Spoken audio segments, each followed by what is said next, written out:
eu tinha que te chamar, né? A gente tinha que te chamar pra falar sobre essa batalha, até porque, cara, quando a gente joga, quando a gente procura, né?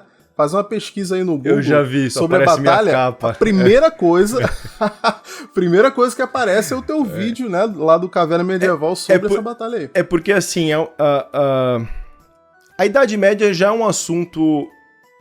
As pessoas, no Brasil, a galera gosta mais Roma e cruzadas, templários e tal.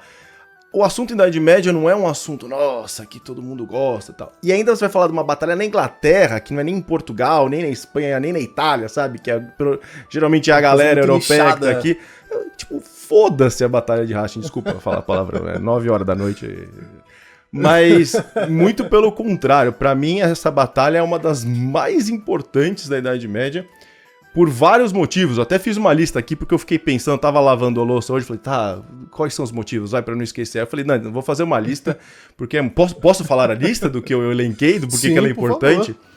Cara, é o fim dos anglo-saxões na Inglaterra e início dos normandos, ou franceses, a gente explica isso lá na frente, mas acho que isso é o mais óbvio. Mas também uma coisa que passa despercebido foi o início do feudalismo, da forma que a gente conhece, na Inglaterra, que hoje chama dominação senhorial. Antes isso não existia na Inglaterra. O feudalismo é uma coisa francesa. Então foi Guilherme o Conquistador que implantou esse modelo. Óbvio que ele não foi na Inglaterra inteira, mas no sul, mas foi ele que implantou isso com a sua nobreza. Por causa dessa batalha, em homenagem ao Guilherme o Conquistador, foi produzida a tapeçaria de Bayeux. Eu tenho umas imagens aqui pra gente mostrar. Cara, é uma das maiores fontes primárias que a gente tem da Idade Média. Tanto que eu faço cota de malha, eu até trouxe aqui pra mostrar depois. Todo mundo usa esse desenho pra ver como que era a cota de malha nessa época e conta toda a história, porque a gente tem poucas informações até a metade da Idade Média. Muitos registros são da igreja, muita coisa se perdeu, são poucos desenhos, e essa tapeçaria ela tem 70 metros de largura, e basicamente ela conta tudo que a gente vai falar hoje.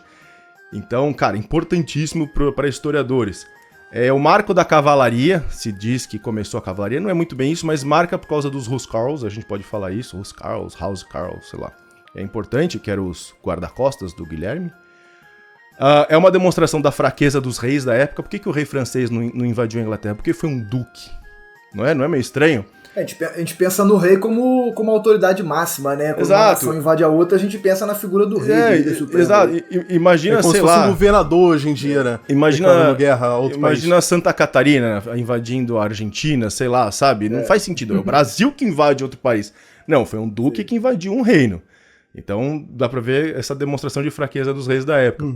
É uma demonstração da fraqueza da igreja perante a alta nobreza. A gente vai falar sobre um período que estava acontecendo aí, que é a paz de Deus, que chamam, que é um desfacelamento da nobreza, dos reis, e um aumento da nobreza depois da queda de Carlos Magno. A gente falou de Carlos Magno lá.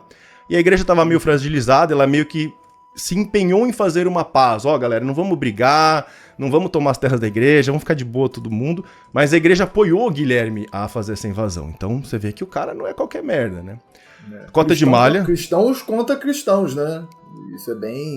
mas tem todo um histórico do porquê disso. A Inglaterra tá cagada, tá desfacelada lá.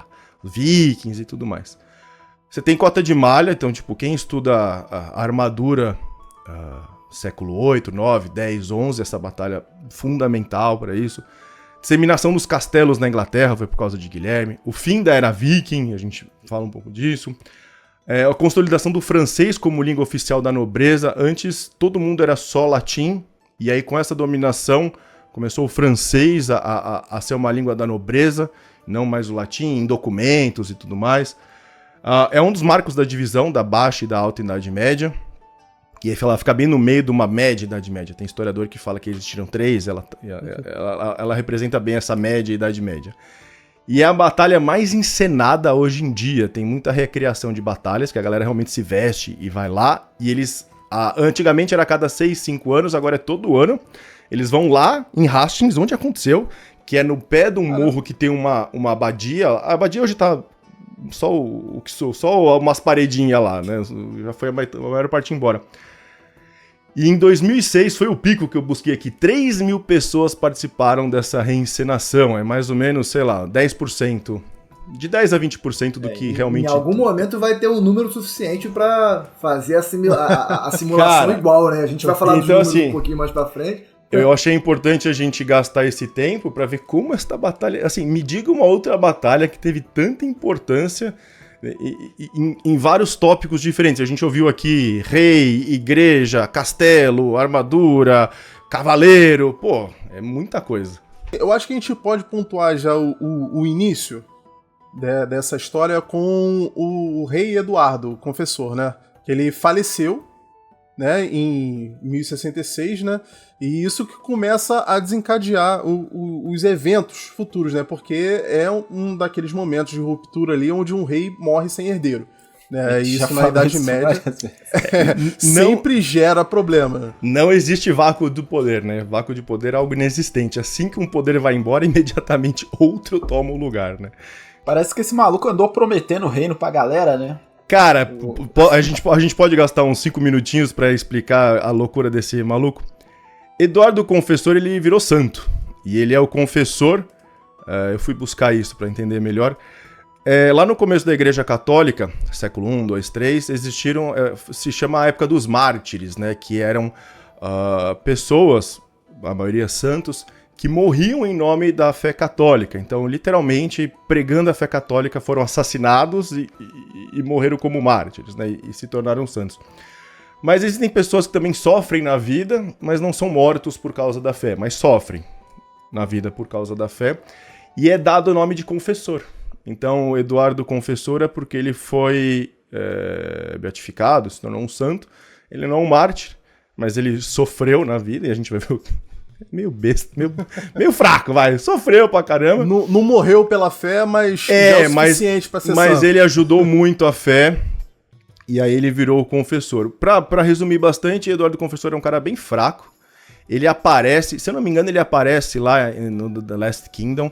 Rapidinho, os vikings invadiram a Inglaterra, séculos lá invadindo a Inglaterra. Aí teve aquela parada da Danelaw, que basicamente dividiram a Inglaterra no meio ali, metade era dos daneses, porque os ingleses chamavam todos os escandinavos de daneses, então dinamarqueses, né? Então, Danelaw, dane-se lá. Essa zona toda, até que o Barba Bifurcada, um viking lá, um dinamarquês, invade a Inglaterra. Ele sempre tem os apelidos mais fodas, né? Não, e aí é o Canuto Grande, o filho dele, que vira o primeiro imperador do Mar do Norte. O cara era dono da Inglaterra, da Dinamarca, da Noruega e um pedaço da Suécia. Então se cria esse império do Mar do Norte. Só que o rei que tomou na bundinha foi o Eduardo Confessor, entendeu? Quem Canuto tirou foi Eduardo Confessor. Então ele é um cara fraco, perdeu pros vikings, tchau, abraço. E onde que Eduardo foi se refugiar dos vikings? Nos outros vikings, na Normandia. Então ele desceu lá pra Normandia, ficou acho que 20 anos lá, qualquer coisa do tipo, 30, não sei. De 1016 a 1035 ele ficou lá na Normandia. E aí quem era na Normandia? O duque era o Roberto I, que acho que é vô ou pai do Guilherme. Mas aí o Eduardo, um cara meio fraco, falou: nossa, obrigado por me deixar ficar na Normandia. Se eu morrer e não tiver herdeiros, você pode ser o próximo rei da Inglaterra. Quase uma troca de favores, né? De boa, tô suave aqui, beleza. Aí em 1041, o neto desse Canuto Grande, do viking dinamarquês, o Harda Canuto, falou: Eduardo, quer voltar? Volta lá de boa, volta, eu não aguento mais, a Inglaterra não tá dando certo esse negócio do império que tem um mar no meio, fica aí com essa Inglaterra aí, bora, tô resumindo bem aqui. E aí o Eduardo falou: pô, obrigado, cara, em agradecimento, se eu morrer sem herdeiro, você pode ser o rei. Ele falava isso pra todo mundo, então. Esqueci.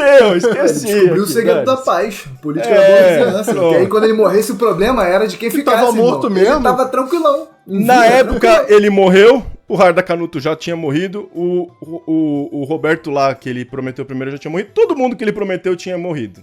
Só que sobraram os descendentes, né? E aí é que começa a treta, né? Quando o cara morre, pra gente resumir bem, tem dois caras que falam assim: opa, você me prometeu aqui, você prometeu pro meu pai, pro meu tio, pro meu avô, enfim. Se você morrer sem herdeiros, a Inglaterra é minha. E aí dois caras ao mesmo tempo, mais ou menos, né, vão em direção à Inglaterra pra tomar a Inglaterra.